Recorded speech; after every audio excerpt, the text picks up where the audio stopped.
Welcome back to Malachim Studio. Tonight I want to talk about something that's affected me for most of my life. And I just wanted to let other people that are similar to me know that you're not alone. I see you out there. On paper, my life looks solid. I have a career. I make decent money. I have a home. I have a car. I take care of my elderly father. To the outside world, I'm the definition of capable. But there is a high hidden cost to being this competent.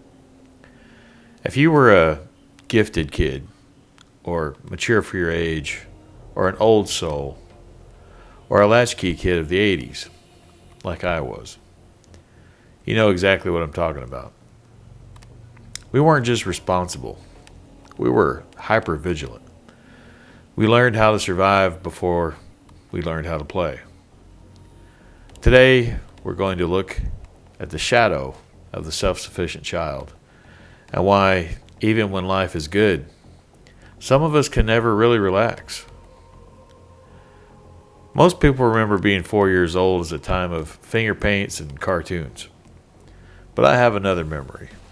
I remember it was the year that I realized I was one car accident away from being an orphan. My mom started working full time, and because I was too aware and too intelligent for my own good, I started doing the math. I looked at my parents and realized if something happens to them, I'm screwed. I didn't want to wait for someone to teach me. So I started watching and I started asking questions. And I asked my grandmother and my mom how the stove worked, how to cook eggs, how to make beans, how to warm up toast. I learned how to do it for myself. It wasn't because my parents were neglectful. It was because my brain saw a threat level that hadn't even happened yet. If they were 10 minutes late coming home from work, I started being afraid that I was an orphan. I became a tiny survivalist in a suburban home. By the time I was a latchkey kid in the later 80s, coming home to an empty house with a key around my neck, the pattern was cemented. I was the king of my own castle, but it was a castle built on the fear of being left alone. Being capable wasn't a choice, it was an internal threat level situation. The world sees a man who has it all under control. But the shadow side of being a one-man army is that you eventually run out of reinforcements. Right now, everything rests on my shoulders. I manage a career. I'm trying to get another degree, another master's degree, my home, my business, my car, and my father lives with me. And because I learned so early that if I don't do it, it won't get done, I have created a life where I'm the only point of failure. I don't have a partner to rely on, and I don't really have a lot of local friends either. This is the trap of the capable child. We are so good at being independent that we accidentally build lives where no one else is allowed to help. We don't have partners because a partner feels like an unpredictable variable in our carefully managed survival plan. We don't know how to relax because relaxing feels like lowering our shield in a war zone that started 40 years ago. I realized recently that I'm still living at full alert threat level. My nervous system thinks it's still 1980, and I'm still that 4-year-old checking the locks. This is where the integration happens. I've had to start doing something that felt ridiculous at first. I started talking to my inner 5-year-old, and I tell him, "Hey man, we did it. We survived childhood, buddy. We're 50 years old now. We have resources. We have skills. We don't have to be on high alert anymore. You can play. I've got the watch." Integration means acknowledging that your competence was a gift that kept you safe, but it's a gift that has become a cage. You have to give yourself permission to be incompetent once in a while. You have to give yourself permission to be tired. You have to give yourself permission to rest. To resolve this wound, we have to dismantle the threat and replace it with trust. Trust that the world won't collapse if we sit down for 5 minutes. And even if it does, trust that we know how to take care of it. We are capable, and we have to trust in our ability to handle what life throws at us. But we have to rest.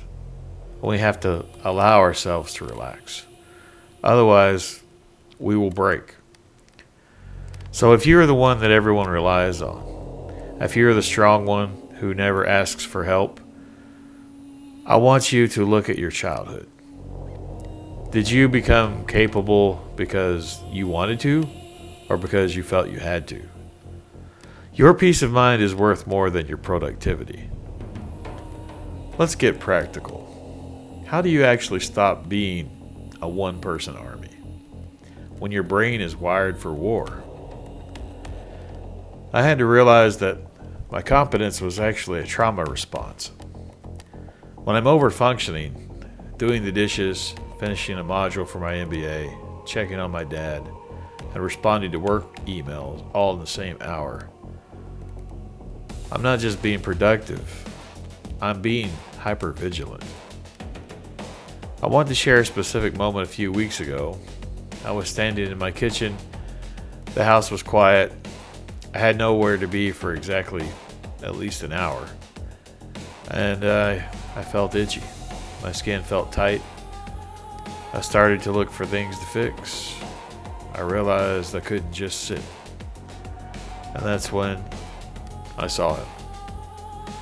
The 4-year-old in the 1970s kitchen. He was standing there waiting for the other shoe to drop. He wasn't relaxing because he didn't think it was safe to. If you're ready to start the integration, here are 3 practical steps I'm using right now.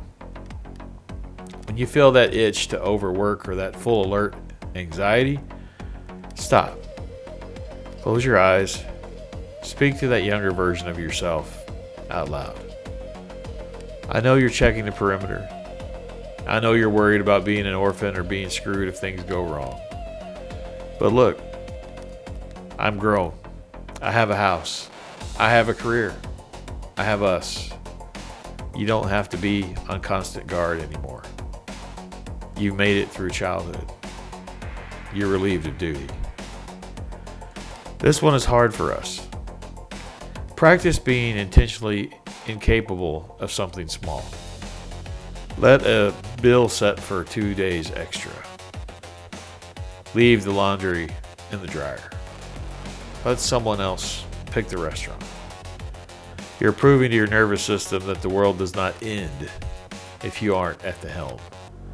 You're breaking the internal threat level by surviving a minor failure. We all have a sentinel, that part of our shadow that stands watch. Mine is the designer that wants to optimize everything. Map out your responsibilities. Look at your list. Mine is the MBA, the elder care, the studio. Ask yourself, which of these am I doing because I want to, and which am I doing because I'm afraid of what happens if I stop? I remember the specific smell of a 1980s afternoon. A dusty, sun-drenched silence of an empty house. I remember making myself a snack, something simple, probably a Pop-Tart, and feeling a strange mix of pride and profound loneliness. I was the man of the house at 10 years old. I felt powerful because I could handle it, but I was also exhausting myself before my life had even truly begun.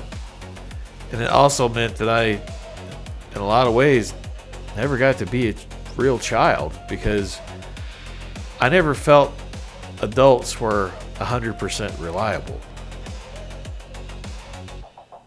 And I have a little bit of resentment for that. If you were that kid, I want you to hear this. That war is over. You don't have to earn your place in the world by being the most capable person in the room anymore.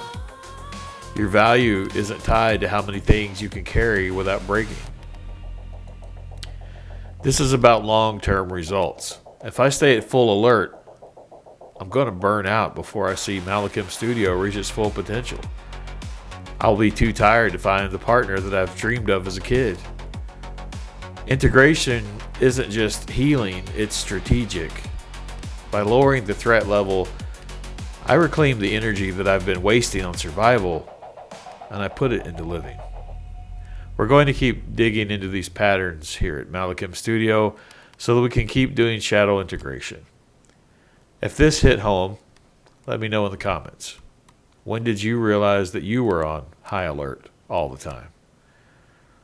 Let's start lowering the threat level together.